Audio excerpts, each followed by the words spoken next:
2. Hi there, I'm Angus Nelson. I'm an executive men's performance coach. I advise high-achieving men through my conscious design lifestyle. And the best advice I ever got was this simple statement: you are not alone. Wow.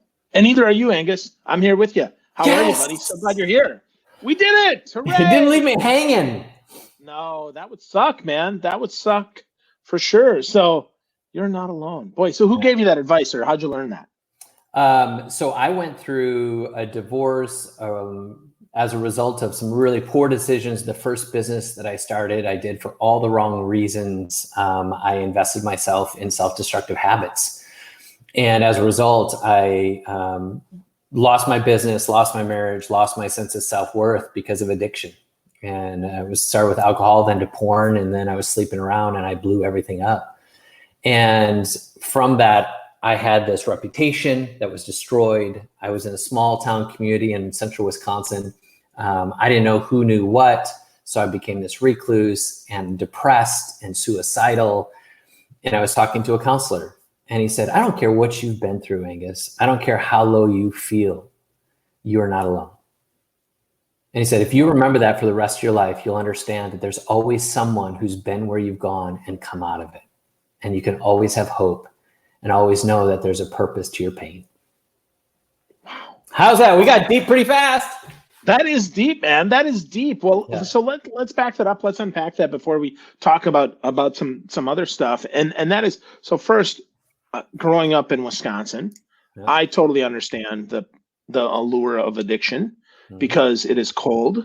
It is often sadly miserable. And the best job is often at something that, for those of us that are not super physical people, right, that didn't rely on our muscles, that rely more with our other body parts, right, that work more knowledge-wise, it makes things very difficult because I know that I always felt like a freaking weirdo, man, because I don't fit in at all. Was that how you felt when you're in Wausau too, or what happened, man? Yeah, so I was a creator, and my mom was from New Zealand, my dad was from South Texas, and they always taught us to think bigger, dream bigger. And the one thing my mom always said is, as soon as you get out of school, grab a backpack and go.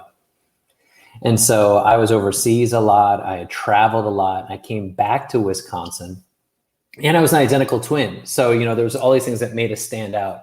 I came from a family that caused us to dream big and do big. And so when I came back to Wisconsin after being at college and then every summer being overseas, and I had modeled for J. Crew, and I had, done all these great things, been written up in the paper. So I came back with a little bit of, some exposure to the bigger things in the world. And I wanted to do something super special for my central, Wisconsin hometown.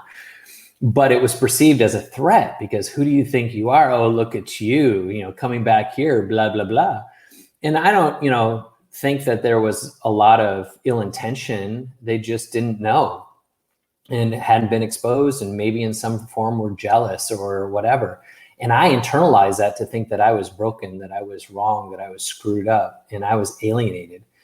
And that helped me go down to this really dark path, when I was trying to do this cyber cafe in 1998. Nobody knew what a cyber cafe was. Google wasn't even really a thing.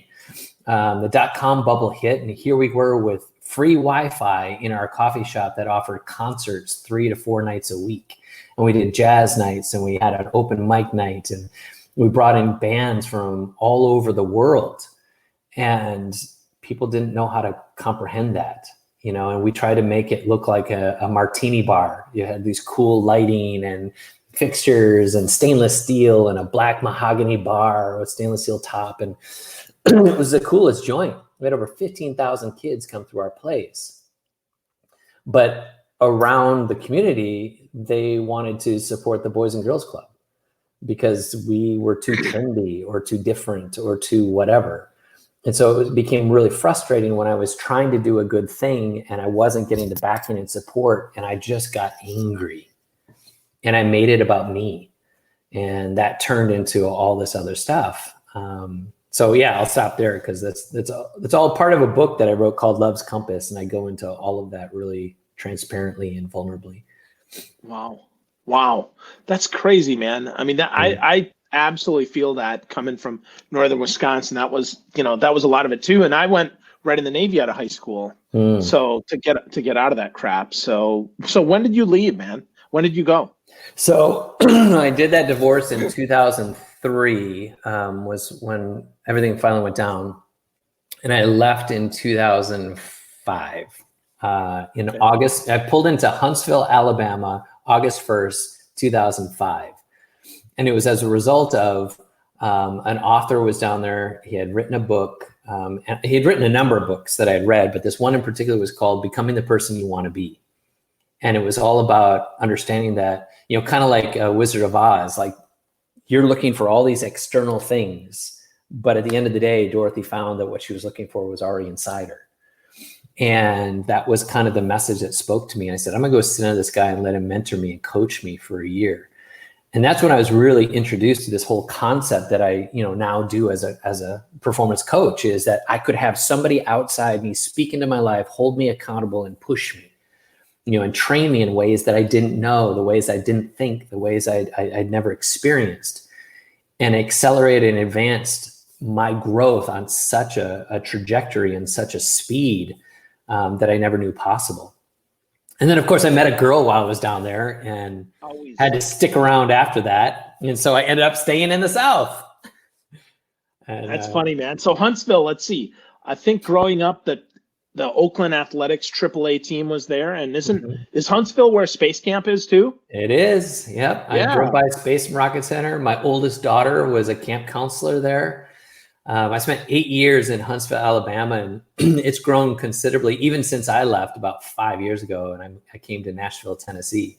So I went up the road 2 hours after we had taken a year off. I was working for a company out of San Francisco, working remotely, which wasn't a thing back then as much as it is today. And we were studying all of the areas of innovation. Uber, Lyft, and all these things had come about in disruption from the 2008, 2009, meltdown.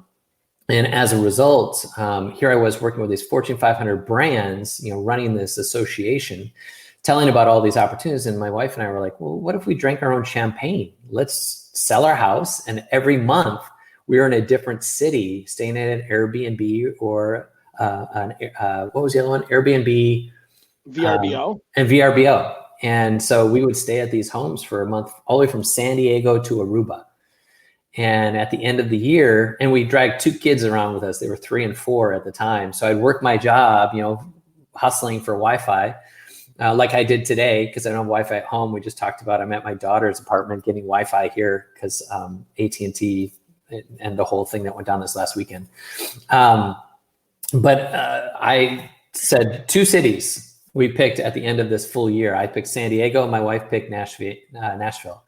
And once I did the cost analysis, I was like, we can always visit San Diego. Right. It's way cheaper. Yeah, no doubt. And I chose well, because now, the economy here in Nashville is just booming. Yeah, that's fantastic, man. Well, congratulations. I'm glad that you're still down in the South. That's cool. Sounds like a great fit for you. So you're a twin. You said that, and then you also believe that different is better than better, which is interesting, because obviously as a twin, you can't. I mean, are you identical twins? Or are you fraternal twins? Or is that just something else that popped up, man? Talk to me, Angus. We are identical twins. And actually, the way I got into the whole corporate world was a result of Marcus, my brother. He was the head of social for Salesforce, that little company. I heard of them a little bit. Yeah. Yeah. So he knew like all the marketers in the space. Hey, Troy, thanks for chiming in. So as a result of my brother being in that space, I had launched my book that talked about that season I told you about, and I started marketing it, and I got into social business marketing. My brother was telling me about this thing called Twitter, and I was getting into all this stuff and started learning in that space. As a result, I started writing and promoting the book and a daddy blog that I had, which no longer exists, but I met all these guys in the dad space and marketers who had children, and now we're talking about their stories as fathers. So I started showing up at these dad bloggers at the times, what they were called now, dad influencer conferences. And I was asked to speak at some of them, and I started meeting some of the guys from that corporate space. And my brother would see pictures of us together. It's like, how do you know that guy? That's my friend. And I'm like, I don't know. And then it was like CC Chapman and Jason Falls and all these guys, and Chris Brogan, and we were just kind of like talking about this fraternity of fatherhood type of thing. And then I showed up at South by Southwest. I'm sorry, Chris Brogan wasn't. I met Chris at South by Southwest. So at South by Southwest, during the day was these dad influencer conference, and then at night was all the tech parties for the all that stuff. And so my brother was staying at the W downtown. I'm like, bro, you got the expense account? I am staying with you. And so at night he dragged me to the parties, and we would play tricks. Our whole thing was, my brother would say, that's so-and-so from such and such. They're a hugger or shaker, go. And so I'm meeting like the founders of Hootsuite, who, Brian Solis and Gary Vaynerchuk, and, go down the list of all these big names. I didn't know who they were. I was just being me. So I'd go up and I'd talk to them for like 5 minutes. And then my brother would walk up behind them or walk up beside me. And they'd be like, what? And that was my in. And suddenly I was like, oh my God, you're awesome, blah, blah, blah, blah. And one of those guys was a guy named Jeremiah Aoyang, and we became friends. And Jeremiah wanted to start a company. He needed a people person, and he gave me a shot. So suddenly I went from working in the nonprofit sector to boom, Fortune 500 brands, 74 companies, 205 seats filled, everything from Walmart to Whole Foods to BMW, Coca-Cola, Ford Motor Companies, you name it. And it was a crazy ride. Wow. Yeah. Wow, that's cool, man. That's cool. So it's interesting that we only recently started connecting, because though I wasn't a daddy blogger, I certainly was on that path. I mean, I remember, Jason Falls and all the SobConners. We went to, SobCon. That was our big thing. And I never went to South by. So that's probably why we never met. So that's really cool, man. That's really cool. Awesome. How did you get different, right? How did you embrace that difference between you and your brother? To your point, right? He's guiding you and saying, hey, this person's a hugger, this person a handshaker. How did you embrace your difference there? And how did you find that truth, man? Because a lot of people never realize that. So, coming from again, this nonprofit background, I had exposure to people, just human dynamics and what have you. And just like any profession, we're like really good at doing it for other people and super shitty at doing it for ourselves, right?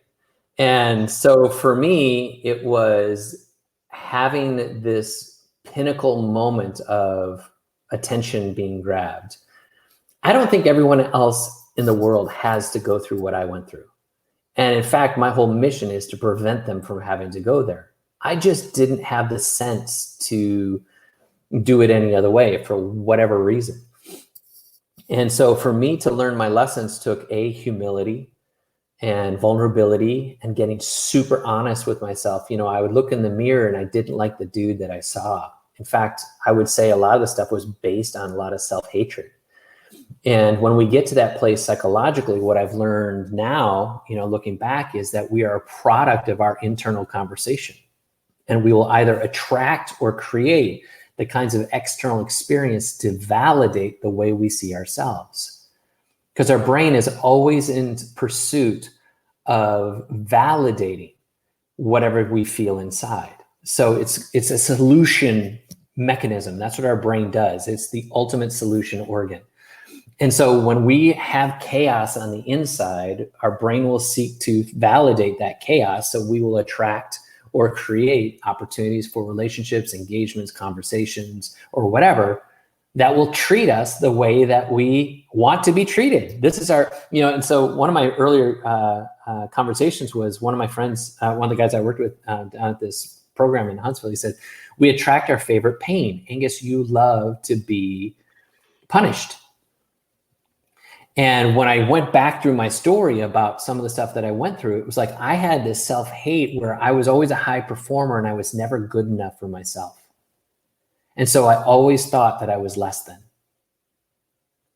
And so here I am attracting my pain, and can't get out of this cycle because I've only fed myself more of the pain.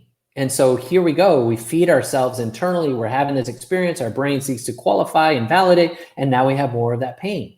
So what I've learned is that what you hear about, you think about, you talk about, what you talk about, you bring about, right? This is the supercomputer right here. So the data that goes in is the data that comes out. And so for me, when I took the steps to finally start listening to some of these, whether it be positivity or guru or whatever you want to call them, it was the Tony Robbins, it was the Brendon Burchards, it was Brene Brown, it was all those that were part of my story. But then there were other people who you've never heard of that I would just stumble upon a book. John Eldridge was a book that wrote The Heart, Wild at Heart. Like that book rocked my world. Yep. And, it taught me that every man has an adventure and a journey they need to run. They need a princess they need to rescue, and they need a cause to fight for. Like those are different things that were kind of these metaphors for what gives us purpose. And then ultimately at the end of the day, once I started indoctrinating myself to these new understandings and a new sense of self, I started to elevate the identity I saw of me. And as I saw myself bigger, better, more qualified, more capable, and not because I'm awesome, not because I'm better than everyone else and they suck, not out of this place of arrogance, but this place of self-assurance and knowledge and satisfaction and fulfillment, my brain would go into solution mode, and I started to attract and create higher level of quality conversations and higher level quality people. And the echelon of the energy and universe that I created around me was a product of what I fed my internal state. And so now that's what I do with my clients is I've actually created this program, that I call, along this creative, creation is that whole thing of being purposeful in the design. So this is a conscious, intentional design lifestyle where we're not setting goals and trying to achieve things according to KPIs, but rather we're doing daily routines and habits that create the quality and caliber of being that we are, because who I am will determine whatever I do. And the more that I focus on developing the man inside of me, I will effortlessly, naturally, and organically create the kinds of results and outcomes that I desire. Wow. So let's dive deeper in that, because that's a lot to unpack there. That's a lot to converse about. So let's start with kind of towards the end there. You talked about routines instead of goals, which is really different, right? I'm a sales guy, right? I love goals, man. I love to knock them down, right? KPIs, right? Let's hit them. But my new company is Process and Results. Our process is our daily process and our daily work. So talk to us about some of those daily routines that we need to do in order to get in the right frame of mind and why they're better than goals. Yeah. So let's start with goals. In goals, you will take, let's say you want to make, 8 sales in a month, and you backtrack, like how many calls do you have to make in order to get 8 sales? Well, if I make, let's say, and I'm totally making this up, the math's probably not gonna work out. Let's say I make 100 calls, and of those 100 calls, I'm gonna get 30 leads. And of those 30 leads, I'm gonna close, 2 sales. So if I look at that's how my numbers shake out, then instead of me focusing on trying to get those 8 sales every month, if I just make that my goal, what oftentimes people do is one of two things. They'll either come out the gate really hard and fast and like, go, go, go, go, go. And they're operating out of urgency and desperation and a lack mindset. And that lack being they're trying to force people into buying. And so the level of pressure that they put, which is both conscious and subconscious, because all sales is based in energy. And so you're going to be pushing this energy that people are going to feel wonky or manipulated or weird, and they won't buy. So then you're going to burn out. And then by the end of the month, you're really frustrated that you didn't meet your numbers. The opposite is they wait till the end of the month, which is even worse because now you kind of dawdled and you kind of, I just used the word dawdle. Hi, I'm old. They just procrastinate. And then the last week and a half, now they're getting on the calls and like, bam, bam, bam, bam, bam, bam, bam, bam. Same thing, lack, desperation, manipulation, that pressure, that energy that they're now giving to a potential prospect is now closing the doors on sales because you're doing it from the wrong place. Versus you reverse engineer what are those numbers and say, if I got to make, these, whatever I said, 3 sales in the month, and I need 100 calls to get to that. What if instead I just said, I'm going to take those 100 calls and divide them up into 5 days in a week. So now all I need to do is make 20 calls. So each day, my only focus is just to make those calls. And so now it becomes this daily routine that's not about desperation. I know the math. I know the process. And all I have to do is trust the process. So now when I get on calls, I've relieved myself of all the pressure. And now I'm just having rapport and relationship. And I'm transferring energy that's full of excitement and ambition and full of solution that I want to solve your problems. And now from this place, I'm just showing up every day, just being me. And here's what happens. When you take the pressure off of that and the energy changes with your conversations and your engagements, your sales will start to increase. And now, instead of just closing those 3 sales for that month, you're closing 6 sales, 8 sales. Because once you change the dynamics of your routines, you show up differently. You're no longer operating from a place of lack. Instead, you're coming from this place of abundance and assurance and fulfillment and satisfaction because you bake into your day just the principles that cause you to operate optimally. And so for me, I have this whole thing that I work with my clients. I call it the 10-minute motivator. And it is you can actually find it at 10minutemotivator.com. And it is a 6-page document that you can read through to get your day started in the morning that goes through affirmations and a vision board and the principles that you live by, as well as a narrative, what I like to call the manifesto of who you are and what you're about. And all of it is based on a next level self.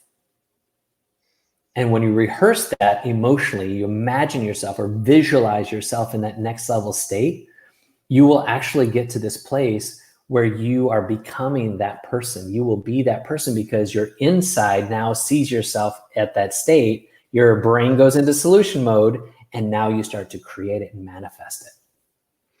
Wow. I love that. And that is absolutely a key to making sales so you don't get commission breath. I love that you made a handout that people can get at 10minutemotivator.com, that they can get this, because I agree with you. And I think it's interesting that you're not talking about not setting goals. You're talking about breaking them into a routine so that you can be more detached from the outcome, because I can make 20 calls a day. Yeah. I might even be able to make those 100 calls a week or those 400 calls a month, but holy crap, if I look at it as 400 calls I got to make this month, insane. That's just a lot, right? Yeah. That's just so much. And then we break that back and we say, okay, 20 work days in the month, 20 calls a day. I can break that down. If I really want to break that down even further, I could say, okay, well, my goal should be 3 calls an hour. I want to make 3 calls an hour, and I want to have 3 conversations as best I can. I can be me. I can have those 3 calls, those 3 conversations. And if I get them, great. And if I don't, that's okay. I'll strive to do better next hour. And every hour, right, that keeps me focused on there. And I think that's one of the best ways that we can make our next year our best year, right? Check out that 10minutemotivator.com and get that. So what else is there, Angus? Well, I know you do a lot of coaching with men, with folks who really need this stuff, who really can level up. So what else? Give us one other tip here that we can use to make 2021 our best year yet. So here's a beautiful thing. So some of my clients are entrepreneurs who are building their own businesses. Maybe they just left a job. I have one client that just left his job, is now making $20,000 a month. He is crushing it, right? And then 10-minute motivator, Joanna, use the number 10, EN won't work. You actually need the number 10. So if you look at your future year, what am I going to do this year? Here's this aspect where my clients who have, like I just said, that one client who just left his job to start a new company where he's consulting and he's making $20K a month. I've got another client who's running a multi-million-dollar business, and it was a live events business. And he's in a place where he's got to change everything about his business. So I've got, different clients at different places with different needs. But here's what I know about every one of them. It comes down to your identity. Like everything I've just said is elevating your identity to help you perform at higher paces and higher exceptionalism than you've ever experienced before. So here's what that looks like is, if I'm looking at 2021, most people are going to set their goals and their resolutions and say, I'm going to lose this much weight. I'm going to be able to bench press this much.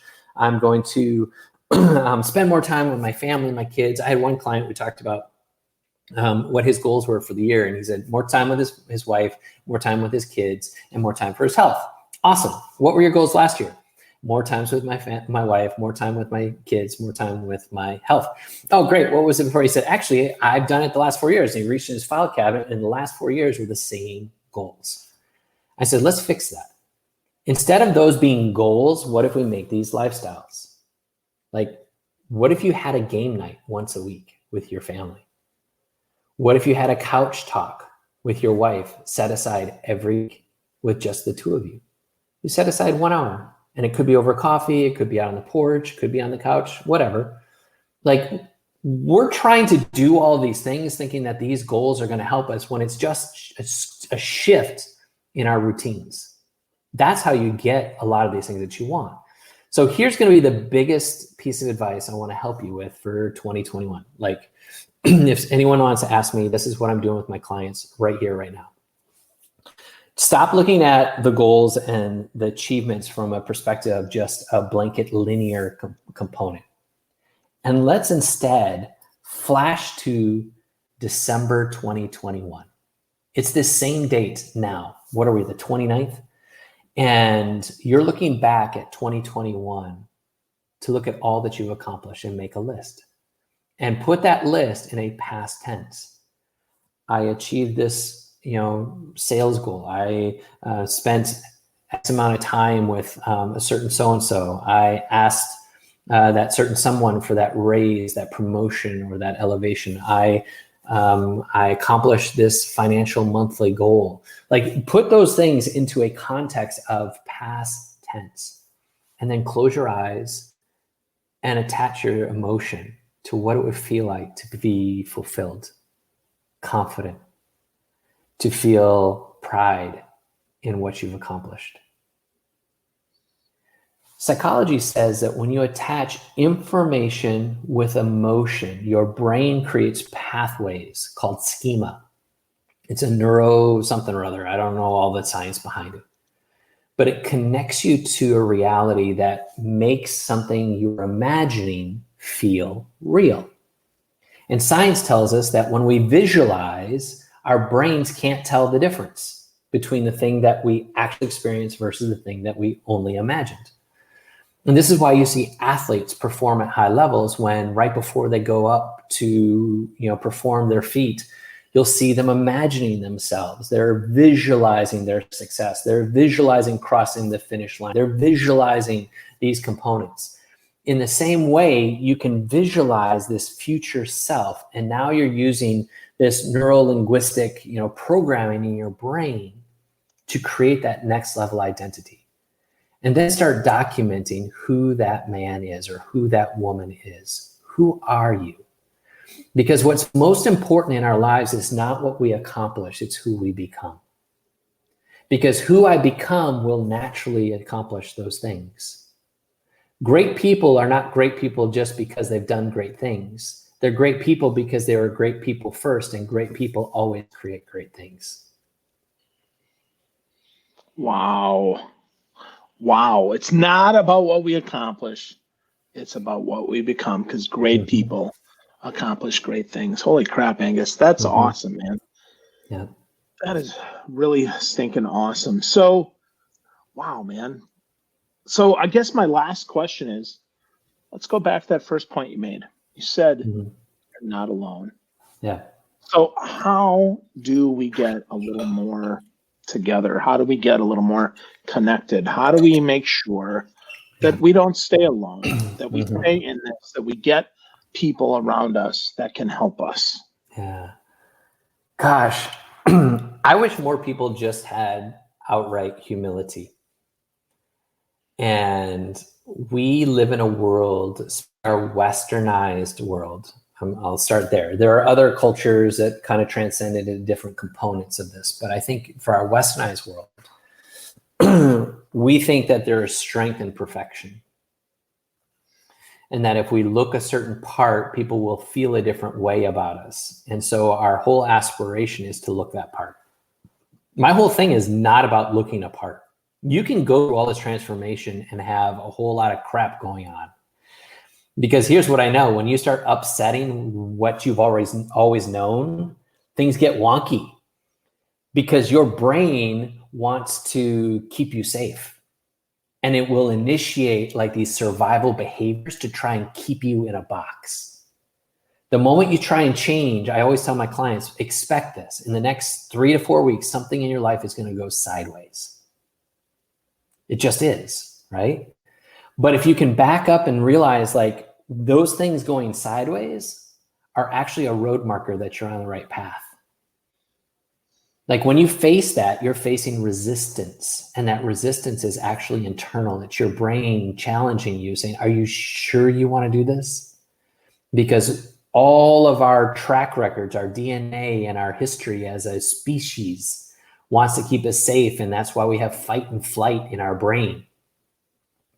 But if you can push past that to realize that this thing that I'm doing is only different and strange simply because I've never experienced it before. Not because it's dangerous and will kill me, right? So the components of this is getting you to this place where you realize that all of us are doing the best we can with what we have. And so for you to understand that you are not alone is a matter of understanding that you simply aren't in a circle where you've had the level of candor to discover that someone else has gone through what you're already going through. And so it's a matter of finding people who are safe enough to open up these conversations. And it may start with a professional. You may have to pay somebody who is a psychiatrist or a therapist or a counselor at first just to get comfortable with talking about your stuff, right? The last thing you want to do is go to somebody who you thought you could trust and they're a total like douchebag because you've always been in a douchebag kind of sense of self and you've attracted douchebags. And now you're going to tell this douchebag you're ready to change. And they're going to be like I said before, you think you're better than me? Oh, look at you. You stopped drinking. What happened to the nights that we went on and did karaoke and lost our mind? Look at you. You're not like that anymore. Like those are not the healthiest people to be wanting transformation from. But at the same time, like finding the people who have a story that you resonate with, hearing somebody else's story, I love to say that when you show yourself vulnerable, you give others permission to do the same. Find someone who has already done the work. And likely there's someone in your circles already who has gone through something. It's just you haven't had eyes to see. And once you give yourself permission to say, you know what, I finally want to deal with this, you'll be surprised at who will pop up in your world. And you can pull them aside and have a little chat, give them a quick phone call, jump on a Zoom, jump on a Facebook, not alive, a Facebook, whatever, the messenger video, whatever, and have a conversation, say, hey, I heard about this thing you went through. I'm in a place where I'm trying to make some transition too. And I would love if you had a couple minutes where I could share kind of my experience and maybe get some advice on where I should go. Like this is when you know that you're not alone. You suddenly have power. When you know that you're not alone, you realize you're not a victim of circumstances. Life is not happening to you. It's happening for you to give you wisdom and an advantage for your future. And so wherever you're at and whatever you're going through, knowing that that resistance is here to make you stronger. If you think of like a big Boeing, Hercules kind of plane coming off the tarmac. It takes a massive amount of resistance against those wings to get it off the ground.